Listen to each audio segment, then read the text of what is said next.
Selamat datang di channel Kitab Mawas Diri.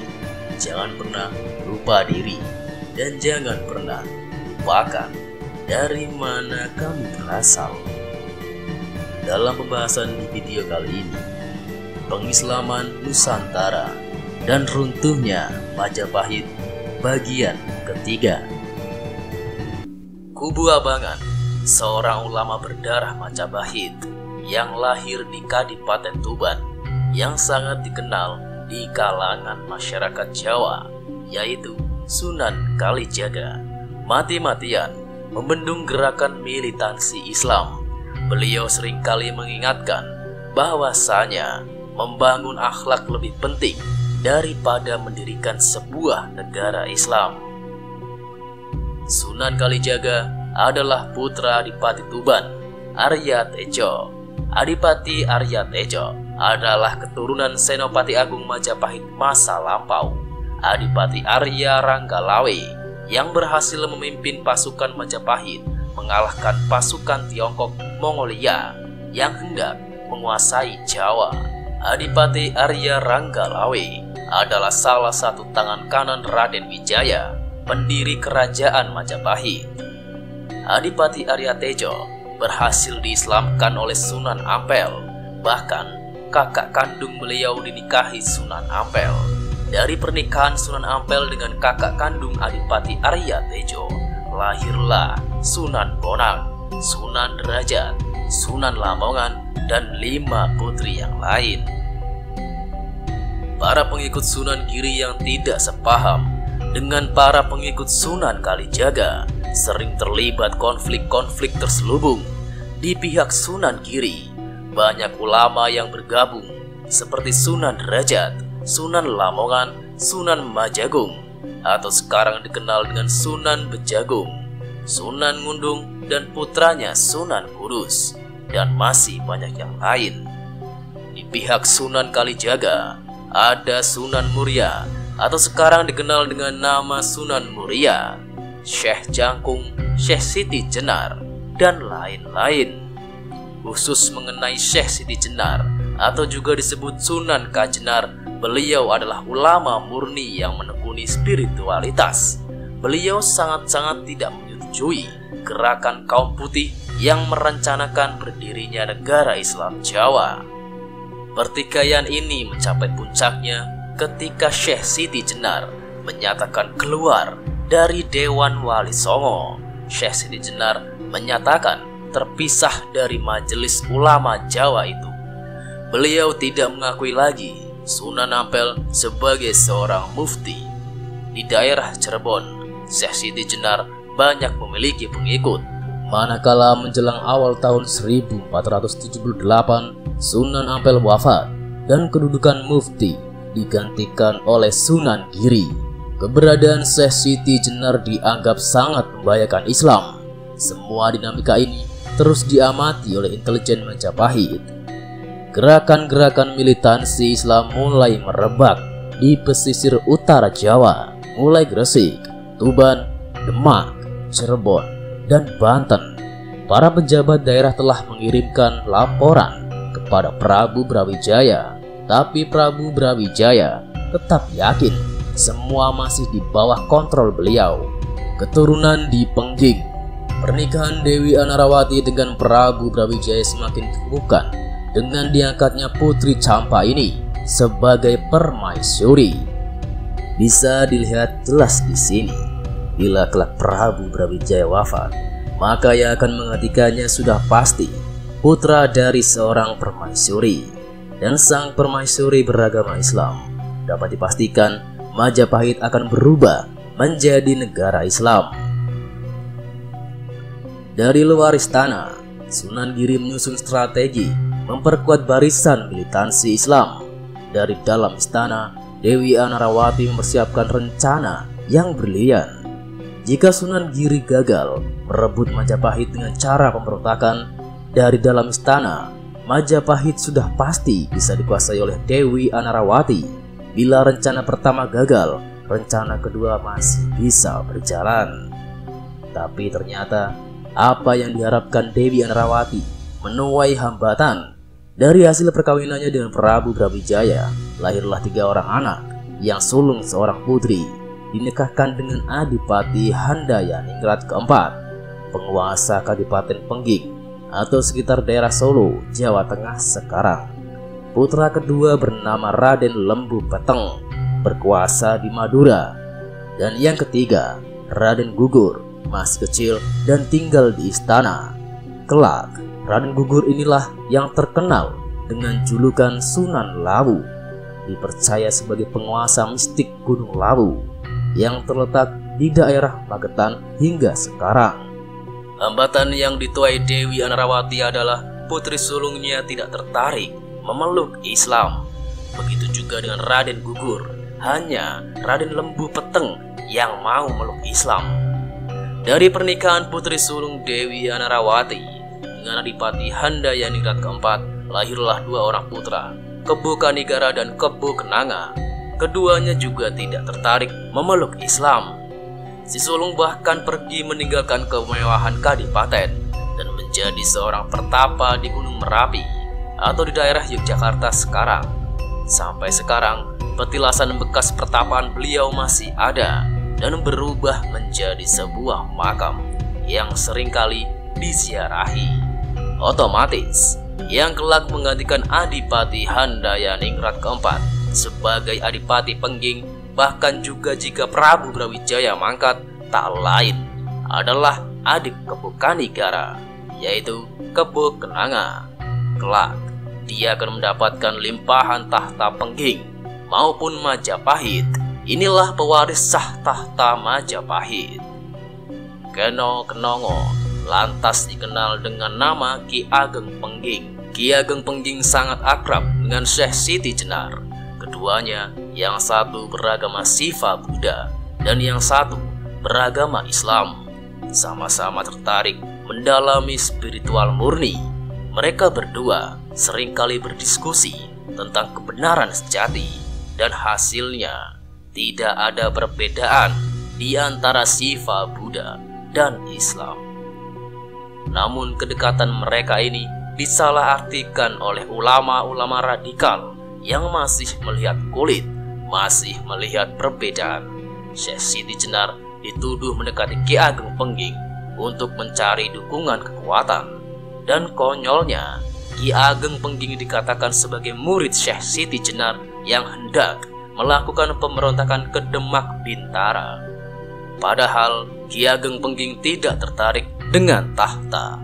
Walaupun sesungguhnya memang benar bahwa beliaulah yang lebih berhak menjadi Raja Majapahit kelak ketika Majapahit berhasil dihancurkan oleh Raden Patah dan juga Ki Ageng Pengging bukanlah seorang muslim. Beliau dengan Syekh Siti Jenar hanyalah seorang sahabat spiritual. Hubungan seperti ini tidak akan bisa dimengerti oleh mereka yang berpandangan dangkal. Ki Ageng Pengging dan Syekh Siti Jenar adalah seorang spiritualitas sejati. Kelak, setelah Majapahit berhasil dihancurkan, para militan Islam, 2 orang sahabat ini menjadi target utama untuk dimusnahkan. Baik Syekh Siti Jenar maupun Ki Ageng Pengging gugur karena korban kepicikan. Dan nama Ki Ageng Pengging dan Syekh Siti Jenar dibuat hitam. Sampai sekarang, nama keduanya masih terus dihakimi sebagai 2 orang yang sesat di kalangan Islam. Namun, bagaimanapun juga, keharuman nama keduanya tetap terjaga di kisi-kisi hati tersembunyi masyarakat Jawa. Walaupun tidak ada yang berani menyatakan kekagumannya secara terang-terangan. Ironis, dari Ki Ageng Pengging inilah lahir seorang tokoh terkenal di Jawa, yaitu Mas Karebat atau Jaka Tingkir, dan kelak menjadi Sultan Pajang setelah Demak hancur dengan gelar Sultan Adiwijaya. Keturunan Ditaru dikisahkan secara vulgar suatu ketika Prabu Brawijaya terserang penyakit Raja Singa atau sipilis. Para tabib istana sudah bekerja keras berusaha menyembuhkan beliau, tapi penyakit beliau tetap membandel. Atas inisiatif beliau sendiri, setiap malam beliau tidur di areal pura keraton, memohon kepada Mahadewa agar diberi kesembuhan. Dan konon, setelah beberapa malam beliau mohon, suatu malam beliau mendapat petunjuk sangat jelas. Dalam keheningan meditasinya, lamat-lamat beliau mendengar suara. Jika engkau ingin sembuh, nikahilah seorang pelayan wanita berdarah Wandan, dan inilah kali terakhir engkau boleh menikah lagi. Mendapat wisik yang sangat jelas seperti itu, Prabu Brawijaya termangu-mangu, dan beliau teringat di istana ada beberapa pelayan istana yang berasal dari daerah Wandan atau Banda Niera di daerah Sulawesi. Keesokan harinya, beliau memanggil para pelayan istana dari daerah Wandan. Beliau memilih yang paling cantik. Ada seorang pelayan dari Wandan bernama Dewi Bondrit Cemara, sangat cantik. Diambillah dia sebagai istri selir. Di kemudian hari, Dewi Bondrit Cemara dikenal dengan nama Dewi Wandan Kuning. Begitu menikahi Dewi Wandan Kuning, dan setelah melakukan senggama beberapa kali, penyakit sang Prabu berangsur-angsur sembuh. Namun, sang Prabu merasa perkawinannya dengan Dewi Wandan Kuning harus dirahasiakan, karena apabila kabar ini terdengar sampai ke daerah Wandan, pasti para bangsawan Sulawesi merasa terhina. Oleh sebab sang Prabu bukannya mengambil salah seorang putri bangsawan Wandan, tapi malah mengambil seorang pelayan. Dewi Wandan Kuning mengandung hingga akhirnya melahirkan seorang anak laki-laki. Putra ini lantas dititipkan kepada kepala urusan sawah istana, Ki Jurutani. Waktu itu, istana memiliki areal persawahan khusus yang hasilnya untuk dikonsumsi oleh seluruh kerabat istana. Anak ini diberi nama Raden Bondan Kejawen atau Bondan perubahan dari kata Wandan. Kejawen berarti yang telah berdarah Jawa. Raden Bondan Kejawen dibesarkan oleh Ki Jurutani, dan manakala sudah berangsur dewasa atas perintah sang Prabu, Raden Bondan Kejawen dikirimkan kepada Ki Ageng Tarup, seorang pandita Siva yang memiliki asrama di daerah Tarup atau sekitar Purwodadi, Jawa Tengah sekarang. Jika Anda pernah mendengar legenda Jakatarup dan Dewi Nawang Wulan, maka inilah dia, Jakatarup yang konon mencuri selendang bidadari Dewi Nawang Wulan dan lantas ditinggal oleh sang bidadari setelah sekian lama menjadi istri beliau, karena ketahuan bahwa yang menyembunyikan selendang itu adalah Jakatarup sendiri.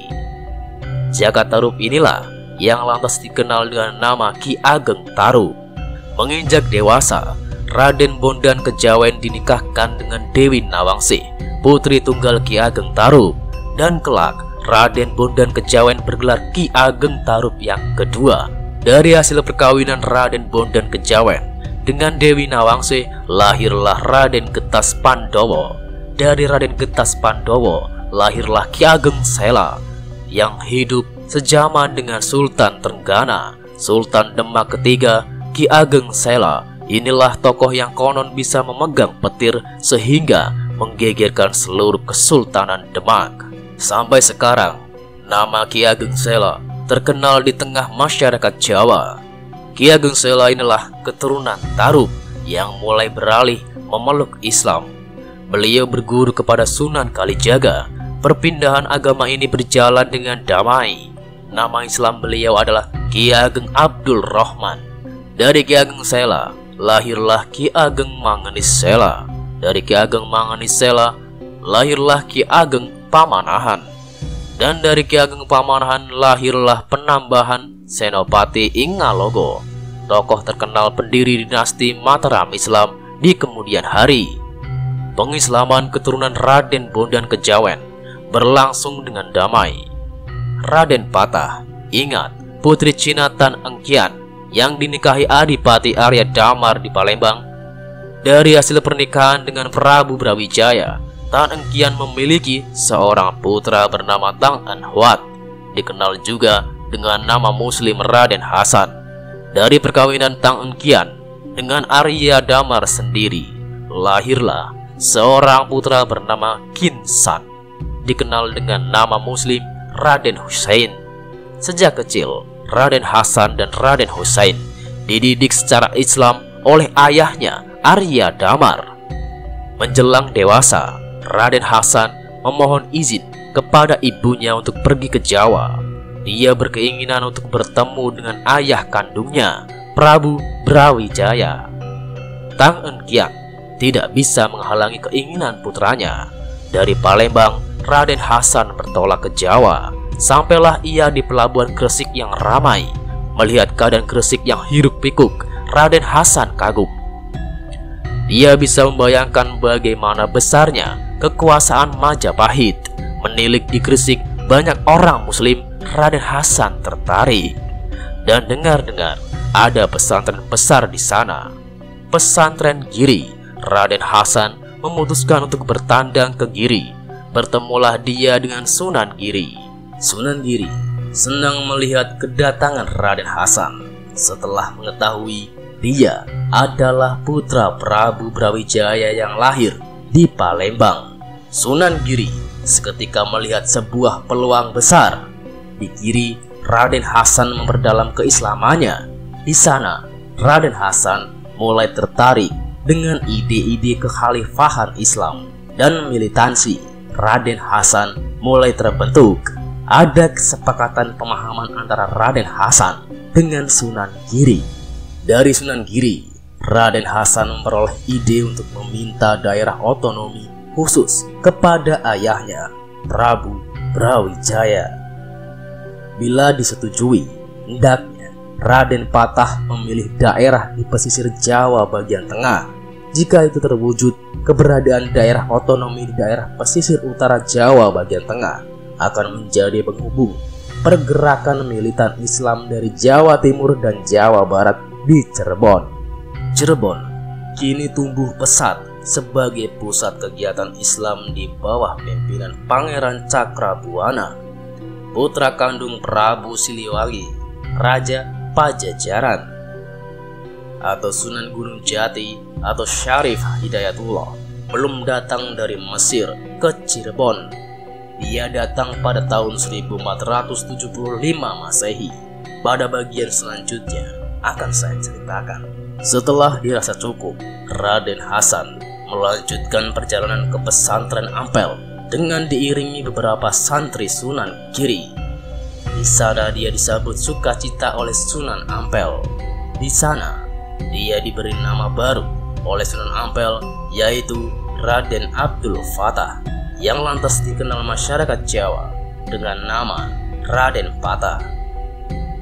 Selesai bertandang di Ampel, Raden Hasan yang kini dikenal dengan nama Raden Patah melanjutkan perjalanan ke ibu kota negara Majapahit. Dia yang semula hanya berniat untuk bertemu dengan ayahnya, sekarang dia telah membawa misi tertentu. Betapa sukacita Prabu Brawijaya mendapati putra kandungnya telah tumbuh dewasa, dan manakala Raden Patah memohon anugerah untuk diberikan daerah otonom, Prabu Brawijaya mengabulkannya. Raden Patah meminta daerah pesisir utara Jawa bagian tengah. Ia memilih daerah yang dikenal dengan nama Gelagah Wangi. Prabu Brawijaya menyetujui permintaan Raden Patah. Dia mendanai segala keperluan untuk membangun daerah baru. Raden Patah dengan disokong tenaga dan dana dari Majapahit berangkatlah ke Jawa Tengah. Di daerah pesisir utara, di daerah yang dipenuhi tumbuhan pohon gelagah, dia membentuk pusat pemerintahan kadipaten baru. Begitu pusat kadipaten dibentuk, dinamailah tempat itu Demak Bintara. Dan Raden Patah dikukuhkan oleh sang Prabu Brawijaya sebagai penguasa wilayah otonom Islam baru di sana. Demak Bintara berkembang pesat. Selain menjadi pusat kegiatan politik, Demak Bintara juga menjadi pusat kegiatan keagamaan. Demak Bintara menjadi jembatan penghubung antara barat dan timur pesisir utara Jawa. Di pesisir utara Jawa, gerakan-gerakan militan Islam mulai menguat. Sayang, Fenomena itu tetap dipandang sepele oleh Prabu Brawijaya. Beliau tetap yakin dominasi Majapahit masih mampu untuk mengontrol semuanya. Padahal para pejabat daerah yang dekat dengan pesisir utara sudah melaporkan adanya kegiatan-kegiatan yang mencurigakan. Pasukan Telik Sandibaya telah memberikan laporan serius tentang adanya kegiatan yang patut dicurigai akan mengancam kedaulatan Majapahit. Tak lama berselang, Raden Husein putra Tan Engkian dengan Arya Damar menyusul ke Majapahit. Dia mengabdikan diri sebagai tentara di Majapahit. Raden Husein tidak terpengaruh ide-ide pendirian kekhalifahan Islam. Dia diangkat sebagai adipati di daerah Terung atau Sidoarjo yang sekarang dengan gelar Adipati Pecat Tanda. Kebaikan Prabu Brawijaya sangat besar sebenarnya, tapi kebaikan yang tidak disertai kebijaksanaan bukanlah kebaikan, dan hal ini pasti akan menuai masalah di kemudian hari. Bibit-bibit itu mulai muncul, tinggal menunggu waktu untuk pecah ke permukaan, dan Prabu Brawijaya tidak akan pernah menyangkanya. Demikianlah pembahasan kali ini, dan nantikan pembahasan-pembahasan lainnya tetap di channel Kitab Mawas Diri.